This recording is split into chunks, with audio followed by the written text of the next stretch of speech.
AI 혁명이 지금 세상을 바꾸고 있잖아요. 그런데 그 심장을 멈추게 할 수도 있는 잘 보이지 않는 위기가 있습니다. 바로 전력 부족 문제죠. 오늘은 이 AI의 미래가 어떻게 에너지 기술에 달려 있는지 그 핵심 내용을 슬라이드로 명쾌하게 한번 파헤쳐보겠습니다. 네, 인공지능 혁명 이미 시작됐죠? 그런데 그 화려한 뒷모습을 보면요. AI 데이터 센터들이 말 그대로 전기를 어마어마하게 집어삼키고 있어요. 우리 전력망이 거의 한계에 다다르고 있다는 좀 무서운 현실이 숨어 있는 겁니다. 그럼 이 시급한 문제를 어떻게 해결해야 할까요? 원자력 발전소 같은 전통적인 대규모 발전소요? 짓는데 최소 5년에서 10년 이상 걸립니다. 지금 이 폭발적인 전력 수요를 감당하기에는 솔직히 너무 느리죠.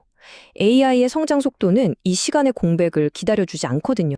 바로 이 지점에서 수소 연료 전지가 해결사로 딱 등장하는 겁니다. 그러니까 장기적인 대책이 나올 때까지 그 전력 공백을 메워줄 수 있는 즉시 투입 가능한 가교 에너지원, 즉 다리 역할을 해주는 거죠. 아니, 그럼 이 연료 전지가 대체 어떻게 과부하 걸린 전력방을 구원한다는 걸까요? 그 해법이 생각보다 훨씬 더 기발합니다. 바로 비하인드 미터, 우리말로는 현장 발전이라는 전략을 쓰는 건데요.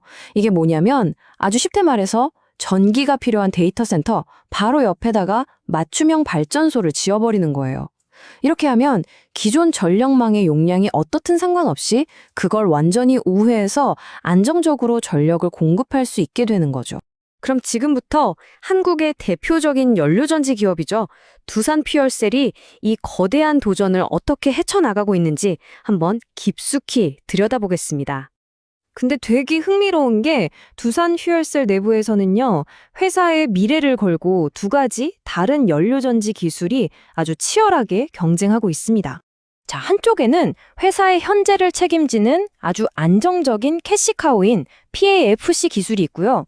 다른 한쪽에는 미래 시장의 판도를 바꿀 수도 있는 고효율의 SOFC 기술이 있습니다. 이건 뭐랄까, 안정적인 현재와 불확실하지만 잠재력은 엄청난 미래 사이의 전형적인 혁신가의 딜레마라고 할 수 있겠죠? 시장의 판도 이야기가 나왔으니까 말인데요. 그럼 두산 퓨얼셀이 글로벌 시장의 절대 강자, 블룸 에너지와 비교하면 지금 어떤 위치에 있는지 한번 살펴볼까요? 블룸 에너지는 SFC 원천 기술에다가 아마존 같은 글로벌 고객사까지 꽉 잡고 있는 챔피언이죠. 반면에 두산 퓨얼셀은 한국 정부의 청정수소발전 의무화제도, 즉 CHPS라는 아주 강력한 홈그라운드 이점을 가진 도전자인 셈입니다. 기술력의 격차를 정책이 어느 정도 메워주고 있는 그런 형국이에요. 하지만 두산이 데이터 센터 시장에만 모든 걸 걸고 있는 건 아닙니다. 그들의 시선은 이미 저 먼 바다를 향하고 있거든요. 전 세계 물류의 동맥인 이 해운 산업이요, 지금 강력한 탄소 배출 규제라는 거대한 벽에 땅 부딪혔습니다. 바로 이 지점에서 선박용 연료전지라는 완전히 새로운 시장이 열리고 있는 겁니다. 물론 아직은 초기 검증 단계라서 갈 길이 멀지만 만약 성공한다?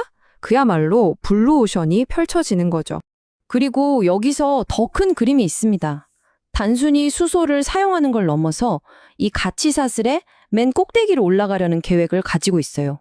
그러니까 그냥 연료전지로 전기를 만드는 데서 그치는 게 아니라 미래의 궁극적인 청정 연료인 그린 수소를 직접 생산하는 장비를 개발하고 있다는 겁니다. 이건 나중에 에너지를 공급할 뿐만 아니라 그 연료 자체를 만들어내는 기업이 되겠다는 엄청난 포석인 거죠. 와, 지금까지 이야기를 들어보면 굉장히 장밋빛 미래가 그려지잖아요. 그런데 두산 퓨얼셀의 현재 재무 상태를 들여다보면 이야기가 조금 더 복잡해집니다. 2025년 3분기 실적을 한번 보세요. 매출은 전년 대비 무려 112%나 폭발적으로 늘었어요.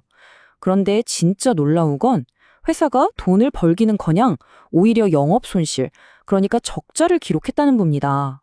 바로 이게 이 회사가 지금 마주한 핵심적인 역설입니다. 아니, 어떻게 물건을 훨씬 더 많이 팔았는데 오히려 손해를 볼 수가 있는 걸까요? 자료에서는 이 상황을 고통스러운 전환기라고 표현하더라고요. 왜냐하면 미래 기술인 SOFC 신공장을 막 가동하기 시작했잖아요.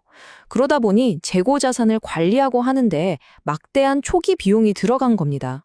다시 말해서 이 적자는 실패의 신호라기보다는요, 미래의 시장 지배자가 되기 위한 과정에서 어쩔 수 없이 겪는 성장통이다. 이렇게 해석해 볼 수 있는 거죠. 한 애널리스트의 분석이 정말 핵심을 딱 찌릅니다. 잠재력은 분명히 있는데 관건은 과연 언제 흑자로 돌아서느냐, 바로 이겁니다. 과연 두산표일셀은 AI 시대의 구원투수가 될까요? 아니면 희망만 가득했던 거품으로 끝나게 될까요? 시장은 그 답을 아마 2026년에 확인하게 될 것 같습니다.